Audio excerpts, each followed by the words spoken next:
Welcome, and thank you for tuning in for the Lake Houston Area Chamber of Commerce Chamber Chat Series. I'm Mark Mitchell with the Lake Houston Economic Development Partnership, and I'll be your host today for this Chamber Chat. The Chamber Chats and EDP Coffee Talks have been on hiatus for a few months with the pandemic at hand, but we're excited to relaunch the series with our guest Philippe Crass, representing the Community Response Task Force. Given the Lake Houston area has had more than its fair share of emergency responses over the past several years, we wanted to acknowledge the grassroots efforts and work of some of our community partners. But before we get started, I wanted to thank DNA Studios and Sam Schrade and Van Purdue for helping us put this event on. With that said, let's get right to the questions. Have a territory. Our territory is basically the partner's territory.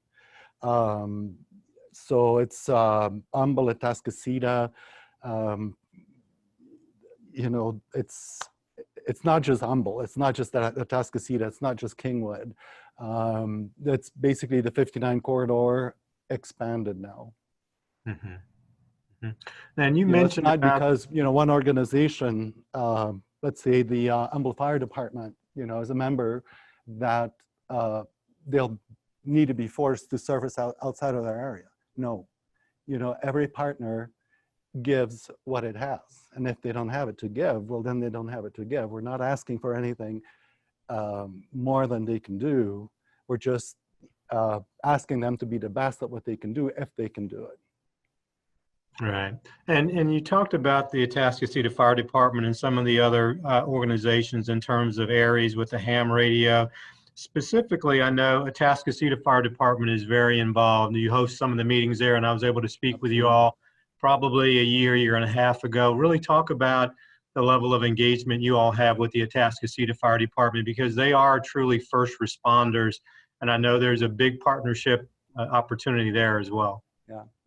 Well, they're basically they're hosting us. Our monthly meetings are held at their facility, beautiful facility in the auditorium. We have them in our logo. They're like our parent. We, CRTF, help them, they help us. Chief Mulligan, introduces us to speakers. We offer speakers with our meetings. We've got a couple of good ones lined up, impressive. So through them, we get access to good speakers as well.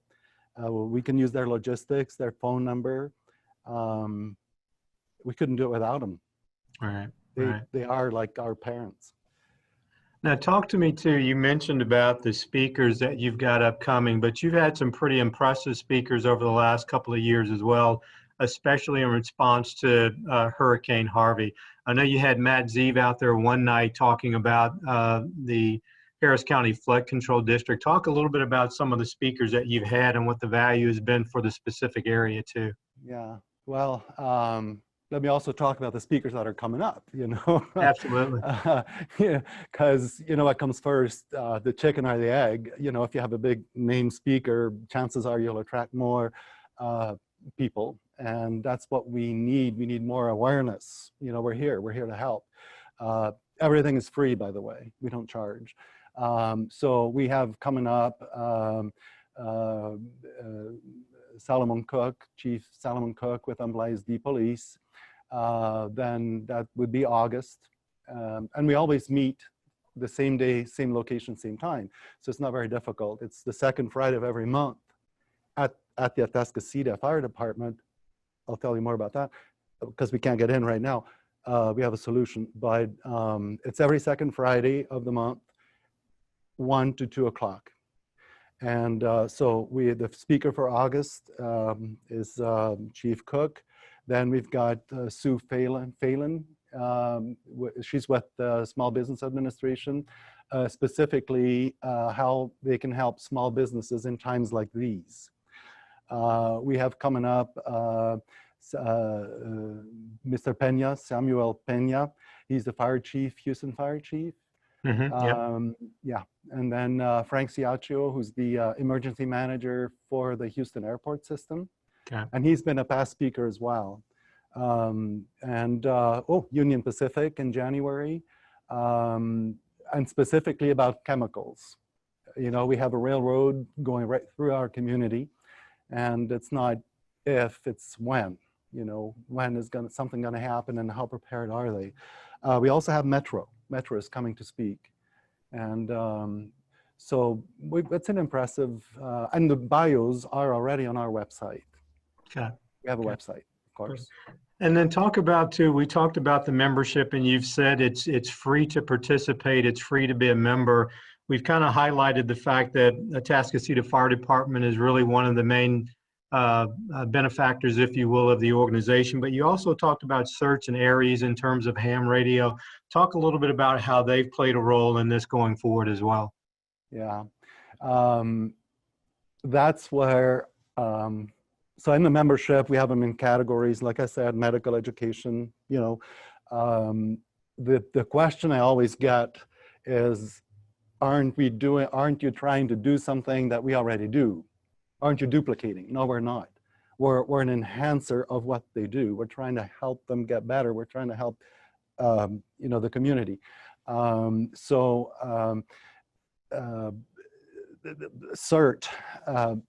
we got confused with CERT. Aren't you doing the same thing? No, we're not. You know, CERT is boots on the ground. Are they in the partnership? Yes, of course they are. Very, very important. But, you know, we're not trying to do what they do. We're trying to be there for them. You know, if they have a talent or if they have a need, we're trying to match that up to where it's needed the most. Mm-hmm. So, you know, Atascocita Fire Department basically adopted us and said, you're welcome in our facility. And there have been specific questions asked by them that we have been able to help them with. The ham radio people, of course, are a member. I keep calling them a member. We really like to refer to them as partners. All right. And Philippe, if you would, just for the acronym and just for everybody on the webinar, just talk about what CERT stands for. CERT? Yeah. Say CRTF. No, CRTF? we've got a Community Response CERTF on Task the, Force. okay. Yeah, and we came up with that name. I mean, you know, we started to meet and it got a little bit of structure. It had to have a name. So it's the Community Response Task Force. It's the community responding. It's a task force. Okay. Okay. And I've got initials here on my notes from that says CERT. So I'm thinking that's a separate organization from you guys. So apologies on that. So we can even talk about the ARES aspect with the ham radio and how you guys have leveraged that too. Yeah. Well, the ham radio people obviously are a very important component in times of emergencies, and we have them in the partnership. You know, they can use us, we can use them. It's use is maybe a bad word, but I mean, there's times where there's no communication. You know, that's where they come in. And so there's medical, there's communication, there's education, all of those sectors we need in the partnership, because it's not if something's going to happen, it's when. Mm-hmm. I mean, the COVID thing has now happened. Were we prepared? You know, not specifically, but we're learning, aren't we all? So are our partners. And that's what we need. We need the community to tell us we've got a problem. Now, if it's a COVID problem, we put it out through the partnership and we got the responses that we can help the people with it. And we're learning along the way. When CRTF started, there was a big ask for it because nobody was organized for and trained and prepared, you know, for emergency situations as they are now. And so they, to a certain extent, have grown out of CRTF because they became better at what they were doing. And that's our pride. We provided the platform to grow from, so to speak. That cross-pollination, the meetings that they had monthly, meeting colleagues in other sectors. Hey, this is how we're doing it. This is what we're doing. You know, it's it's a force enhance, it's an enhancer for everybody, for Right. all the sectors. So as it is for ham radio, it is for medical, it is for, you know, police, fire. Right. And one of the things too that we've talked about is the effectiveness of grassroots organizations, and essentially after Harvey, we had literally dozens of them popping up that really were networked together. And talk about, you know, we've talked about some of the agencies that are supportive of the task force, but talk about the kind of grassroots, if you will, individual persons that participate us on a regular basis as well. I know when I presented to you all, there were agency representatives as well as citizens, and this is just, you know, talk about that in terms of the outreach that you all have been able to do as well. Yeah, it is. We do have the word community in our name, so it is totally grassroots. It's that's the best thing. That's the thing. It grew out of the community, seeing that need, and that's individuals, that's organizations, like you said, and we need both. We need the citizens, that local talent, and this is an amazing community. When something like a Harvey happens, we help. We're there, and we don't know where to go necessarily, or we don't know what the best use of our talent is as citizens. They showed up at my doorstep 20 years ago, like, I can help. I didn't know where they could help. And that's the thing, that's that core coordinating role that we have. You know, you bring us a gift. Oops, yeah, this is the best use for it. And like immediately, we help people. With the floods, we need cots. Okay, I have them. There's water in between. Well, we need a boat. We need boats. We can put that out there, and we've done it. That's exactly something that happened. So by putting the word out, the need out, the talent out, it got matched, and a lot of people got helped. Right. The problem, marketing-wise, that we have is that we can't really measure. You know, we're not in a business. We haven't, you know, it's not like today we sold $1,000 worth or more. We can't really measure. But I would like to think that if we make a difference for one person, it already matters. But I would think that it's in the hundreds, and it could be in the thousands, without us really being able to put our finger on it. Right. Right. Felipe, Because at one point it gets taken over by the partner, be it medical, be it, you know, whatever. But at least we direct it to the right sources, and there's no time lost. And then with the years that you've been doing this, and you said you all started this after Rita, so, and that's been 13, 15 years ago in terms of that event. So as you've been doing this, what's been your most proud moment in terms of the task force and how you guys have been able to be effective in what you've been doing? Well, this is a pretty proud moment. Yeah, thank you. You know, for us to be recognized, and you know, please go to our website, people, and check us out. My proudest moment. Oh my God, it's really probably now the stage we're at with the board that we have. It's that moment, you know, like every organization, you get started and it was big and standing room only, and then as we didn't have any disasters for a while, we became a little less popular. But you know, organizations like these go through that until then the next, you know, oops happened.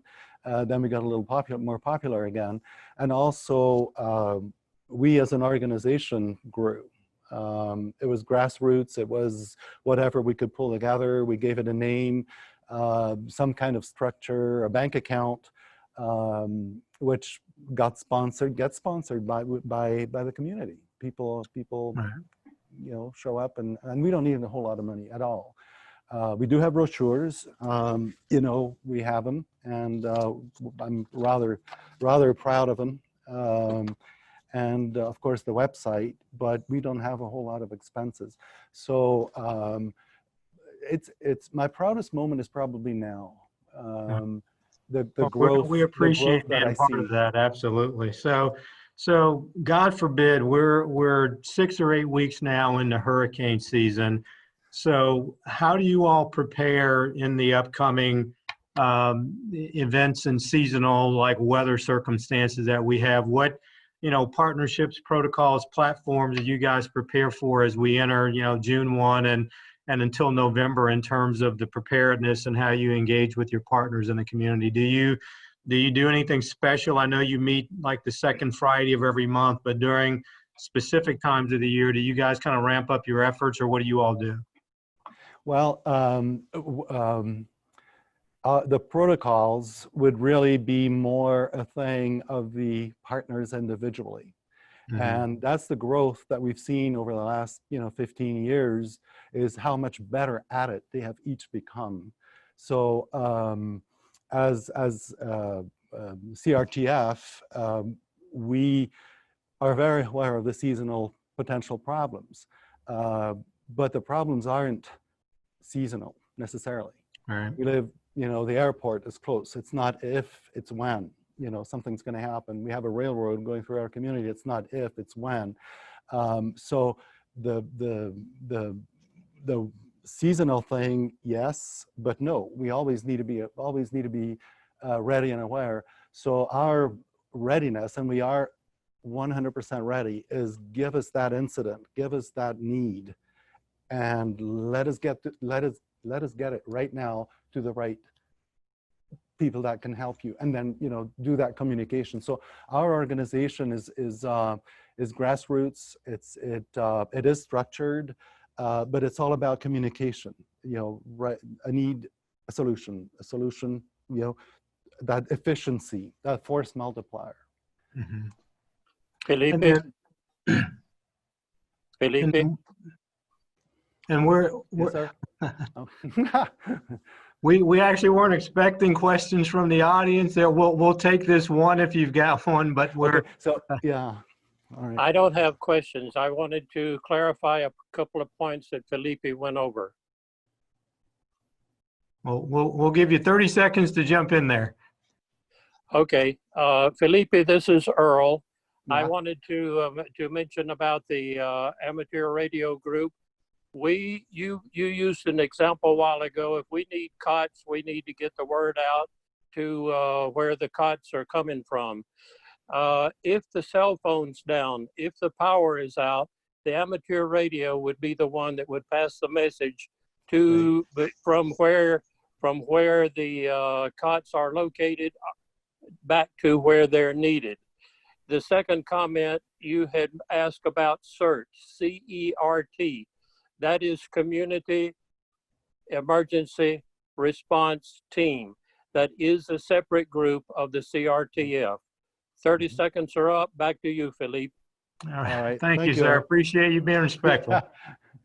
And CERT is in the partnership. So Okay. Very good. Yeah. Very good. one thing before I forget, I mentioned the Atascocita Auditorium as our meeting place.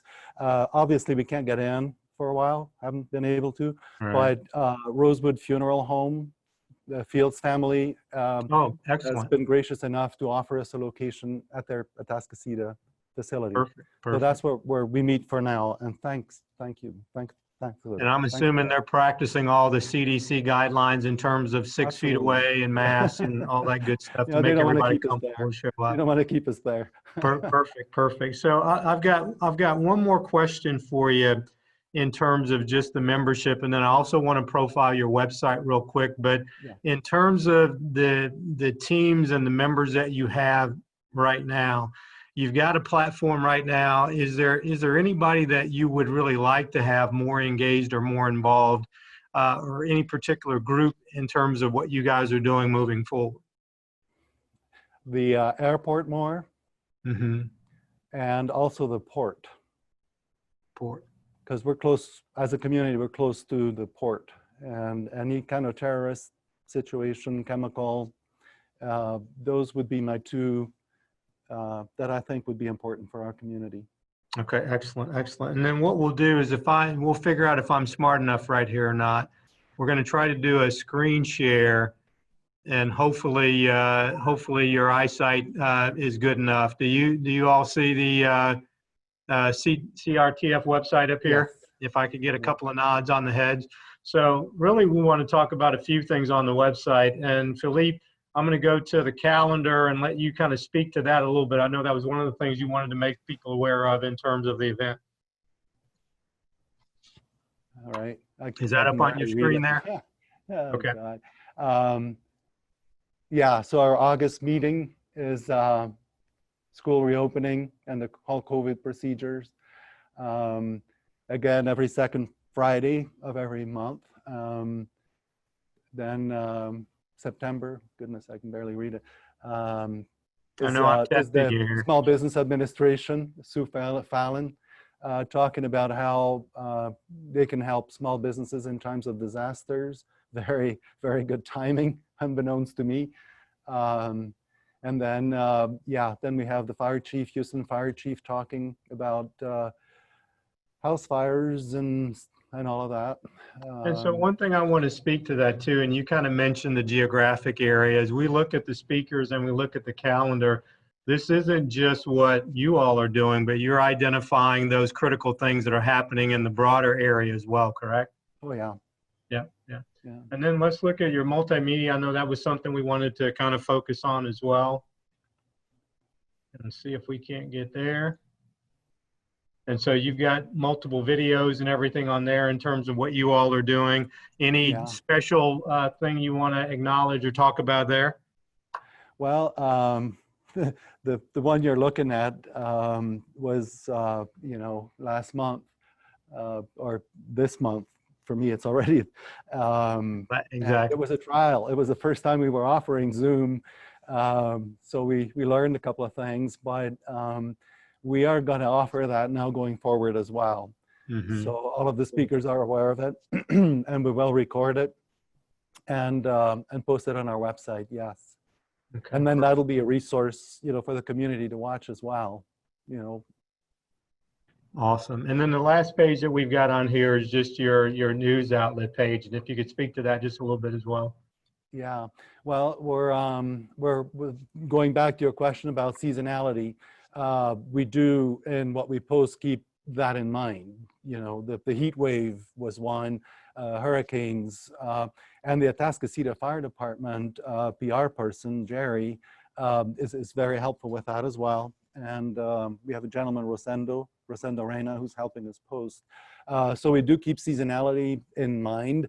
The pet touch is our touchy-feely approach because it is important. Our community is all about trees and pets. And what if something happens? Well, we once a month now, going forward, are going to post something about pets and also seasonal. What do you do with heat wave? What do you do in a flood? So we're going to post more and more, but not clutter it. All right. And then with some final thoughts too, I mean, you've been doing this for 15 years now. It sounds like you've got a good cohort of partners and everything else. What's your ultimate objective for the overall organization? How do you want to grow? Do you have a specific desire in terms of your outcomes with the organization? Yeah. Well, where do I want to go with it? I'm hoping that they'll find a better president after all these years. It can't be about a person. That would be my main objective. And so with the board, quality of the board that we have, that'll be accomplished. The question is when for me, but my involvement with it will always be. It is just the way emergency management needs to be done. And every city should have a CRTF. Where do I see the organization go? I see it getting better, bigger in terms of partnership. We have a form on our website that people, individuals or organizations that are interested can fill out. And they'll be invited to the meetings. It's only once a month. It's free. There's a quality speaker. If you can't come, we'll offer the Zoom. So I see a lot of growth there. The quality of speakers attracting more people attracting quality speakers, is because it's always embarrassing if we don't have a whole lot of people attending. So that's been resolved. So I see nothing but growth coming in numbers of membership, partnership, and that's what we are. You know, we're only as good as our partners are. Right.